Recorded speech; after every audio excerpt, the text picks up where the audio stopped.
Hi అండి, good morning అందరికీ. ఈరోజు నేను శాండ్విచ్ చేస్తున్నాను.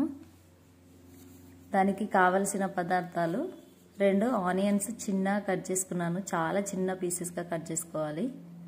అలాగే 2 టమాటాస్, అవి కూడా చాలా స్మాల్ సైజులో కట్ చేసుకోవాలి పీసెస్ లాగా.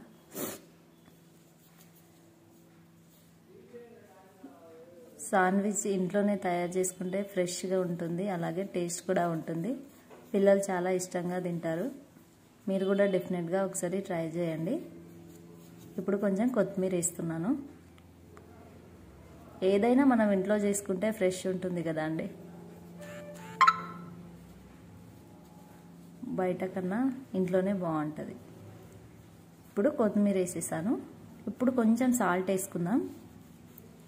ఎక్కువేం వేసుకోవద్దు, జస్ట్ కొంచెం వేసుకుందాం. కొంచెం సాల్ట్ వేసుకొని తర్వాత కొంచెం కారం వేసుకుందాం.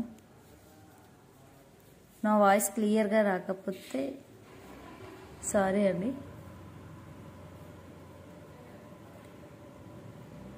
కొంచెం కారం వేసుకుందాం. అలాగే కొంచెం ధనియా పౌడర్, ఇది జస్ట్ ఫ్లేవర్ కోసం మాత్రమే, టేస్ట్ ఏం ఉండదు. ఆల్రెడీ కొత్తిమీర వేసాం కదా, కొంచెం ధనియా పౌడర్ వేసుకుందాం. ఒక 2 ఆనియన్స్, 2 టమాటోస్, కొత్తిమీర, కొంచెం కారం, కొంచెం ఉప్పు, కొంచెం ధనియా పౌడర్. ఇది హెల్మన్నస్. షాప్లో కానీ డిమార్ట్లో కానీ సూపర్ మార్కెట్లో కూడా అవైలబుల్ ఉంటుంది క్రీమీ. ఈ క్రీమ్ వేసుకుంటే కొంచెం మనకి స్మూత్ అండ్ శాండ్విచ్ ఫ్లేవర్ తెలుస్తుంది అన్నమాట. చూసారు కదా, ఇది ఈ విధంగా ఉంటుంది. ఇప్పుడు ఇది క్రీమీ వేసుకున్న తర్వాత మంచిగా మిక్స్ చేసుకోవాలి మిశ్రమాన్ని.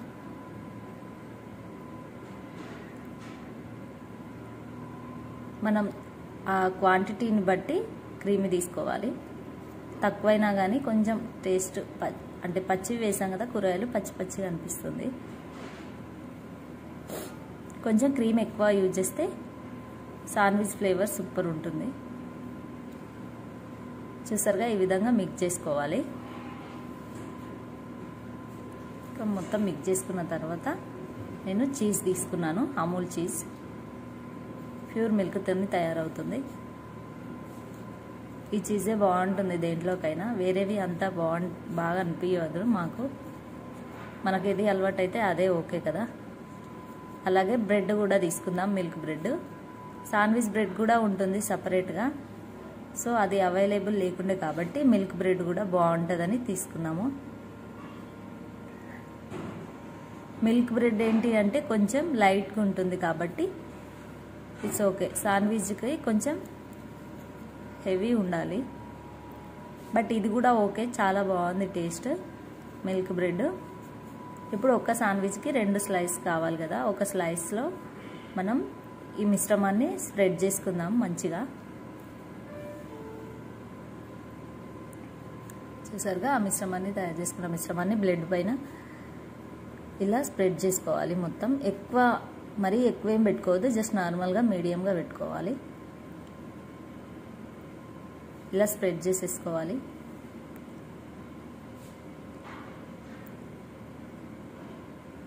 కొందరు అనుకోవచ్చు పచ్చిగా ఉంటాయి కదా, స్మెల్ పచ్చి పచ్చిగా ఉండొచ్చు అంటే డెఫినెట్గా ఉండదు, చాలా మంచిగా కుక్ అయిపోతాయి అన్నమాట. ఆ ఫ్లేవరే తెలియదు మనకు. ఇప్పుడు స్లైస్ని ఓపెన్ చేసేసి మనం పైన కవర్ చేసుకుందాం. బ్రేక్ అయిపోయింది, ఇట్స్ ఓకే. కొంచెం పెద్ద ముక్క తీసుకుందాం. చూసారుగా, ఈ విధంగా కవర్ చేసుకొని దానిపైన ఇంకో బ్రెడ్ తీసుకొని కవర్ చేయాలి. కొంచెం స్ప్రెడ్ చేసినట్టు చేసేసి పక్కన పెట్టుకోవాలి. ఇదే విధంగా మనకు ఎన్ని శాండ్విచ్లు కావాలి అని అనుకుంటే అన్ని బ్రెడ్ ముక్కలకి ఈ విధంగా ఇదే ప్రాసెస్లో ఒక్కొక్కటి తీసుకొని మిశ్రమాన్ని స్ప్రెడ్ చేసుకుంటూ స్లైస్ కవర్ చేసేసి మళ్ళీ దానిపైన బ్రెడ్ ముక్క కవర్ చేసేసి కొంచెం ప్రెస్ చేసేసి ఈ విధంగా శాండ్విచ్ తయారు చేసుకొని రెడీగా పక్కన పెట్టుకోవాలి. ఎందుకంటే ఒక్కొక్కటి రెడీ చేసి బాయిల్ చేయాలంటే ఫ్రై చేయాలంటే కొంచెం కష్టమవుతుంది కాబట్టి ఒకేసారి రెడీ చేసి పక్కన పెట్టుకొని ఒకేసారి కాల్చేసుకుంటే బాగుంటుంది, ఈజీ ఉంటుంది. కానీ టేస్ట్ మాత్రం చాలా బాగుంటుంది. డెఫినెట్గా ట్రై చేయండి. దీనికి ఎక్కువ మిశ్రమం ఏం అవసరం ఉండదు కాబట్టి ఈజీగా ఇంట్లో ఉన్న వస్తువులతోనే చేసుకోవచ్చు. ఇంకా ఈ విధంగా మొత్తం అన్నీ రెడీ చేసేసి పక్కన పెట్టుకుందాం. ఇప్పుడు ఒక ప్యాన్ పెట్టుకుందాం.